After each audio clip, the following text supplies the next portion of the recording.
ഇറാനിൽ ആക്രമണം കടുപ്പിച്ച് ഇസ്രായേൽ. ഇന്ന് പുലർച്ചെ കടുത്ത ആക്രമണമാണ് ഇറാൻ തലസ്ഥാനമായ ടെഹ്റാനിൽ സഖ്യസേന നടത്തിയത്. 50ഓളം യുദ്ധവിമാനങ്ങൾ പങ്കെടുത്തു. കനത്ത ബോംബിംഗാണ് നടത്തിയത്.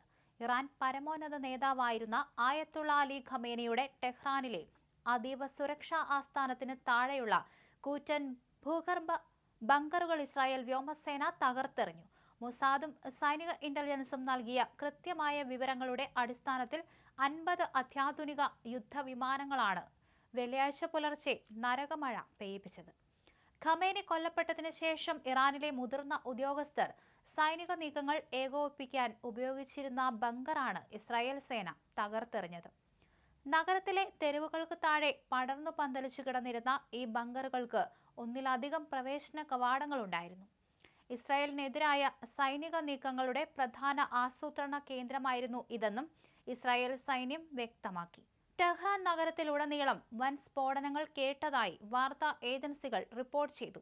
ഇറാന്റെ മിസൈൽ നിർമ്മാണ കേന്ദ്രങ്ങൾ സ്ഥിതി ചെയ്യുന്ന കെർമൻഷായ്ക്ക് ചുറ്റും ഒട്ടേറെ സ്ഫോടനങ്ങൾ ഉണ്ടായി. ഇറാന്റെ ഡ്രോണുകൾ സൂക്ഷിക്കുന്ന ഇടങ്ങൾ, ഭൂഗർഭ ബാലിസ്റ്റിക് മിസൈൽ ലോഞ്ചറുകൾ സ്ഥിതി ചെയ്യുന്ന ഇടങ്ങളിലുമാണ് US ആക്രമണം ഇന്നുണ്ടായത്. ഇറാൻ റവല്യൂഷണറി ഗാർഡിന്റെ ആയുധപ്പുരകളും സഖ്യസേന ലക്ഷ്യമിട്ടു. സ്റ്റെൽത്ത് ബോംബുകൾ ഉപയോഗിച്ചാണ് ഭൂഗർഭ മിസൈൽ ലോഞ്ചറുകൾ ലക്ഷ്യമിട്ടത്.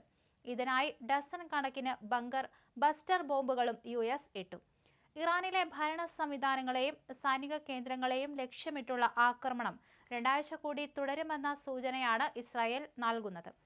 മിസൈൽ കേന്ദ്രങ്ങൾ ലക്ഷ്യമിട്ടാണ് ആക്രമണമെന്ന് ഇസ്രായേൽ പറയുമ്പോഴും നിരവധി സിവിലിയന്മാരാണ് കൊല്ലപ്പെടുന്നത്. ആക്രമണം തുടങ്ങിയതു മുതൽ ഇതുവരെ 5000-ലധികം ബോംബുകളാണ് ഇറാനിൽ ഇസ്രായേൽ വ്യോമസേന വർഷിച്ചത്. 1000-ലധികം ഇറാൻ സൈനികർ തങ്ങളുടെ ആക്രമണത്തിൽ കൊല്ലപ്പെട്ടതായി ഇസ്രായേൽ അവകാശപ്പെടുന്നുണ്ട്. ഇതോടൊപ്പം ലബനാനിലെ ഹിസ്ബുള്ള കേന്ദ്രങ്ങൾ ലക്ഷ്യമാക്കി വ്യോമാക്രമണവും തുടരുന്നുണ്ട്. ഇറാൻ ക്ലസ്റ്റർ ബോംബ് വാർഹെഡുകൾ വഹിച്ചുകൊണ്ടുള്ള ബാലിസ്റ്റിക് മിസൈലുകൾ വിക്ഷേപിച്ചതായും ഇസ്രായേലി പ്രതിരോധ സേന അറിയിച്ചു. ഇത് രാജ്യത്ത് കനത്ത നാശം വിതച്ചതായി ഇസ്രായേൽ മാധ്യമങ്ങൾ റിപ്പോർട്ട് ചെയ്തു. വലിയ നാശം വിതയ്ക്കാൻ ശേഷിയുള്ളവയാണ് ക്ലസ്റ്റർ ബോംബുകൾ. അത്തരം മിസൈലുകളുടെ വാർഹെഡ് താഴേക്കിറങ്ങുമ്പോൾ തുറക്കുകയും ഏകദേശം 2.5 കിലോഗ്രാം സ്ഫോടക വസ്തുക്കളുള്ള 20 ചെറിയ ബോംബുകളായി മാറി ഏകദേശം 8 കിലോമീറ്റർ ചുറ്റളവിൽ ചിതറുകയും ചെയ്യുന്നുണ്ടെന്ന് IDF പറയുന്നു. അതേസമയം രാജ്യത്ത് 150ഓളം നഗരങ്ങൾ ഇതുവരെ ആക്രമിക്കപ്പെട്ടതായി ഇറാനിയൻ അധികൃതർ പറയുന്നു. ഇസ്രായേലിലേക്ക് ഇറാന്റെ പ്രത്യാക്രമണം തുടരുകയാണ്. ഗൾഫ് മേഖലയിലെ അമേരിക്കൻ സൈനിക താവളങ്ങളെയും ഇറാൻ ലക്ഷ്യമിടുന്നുണ്ട്.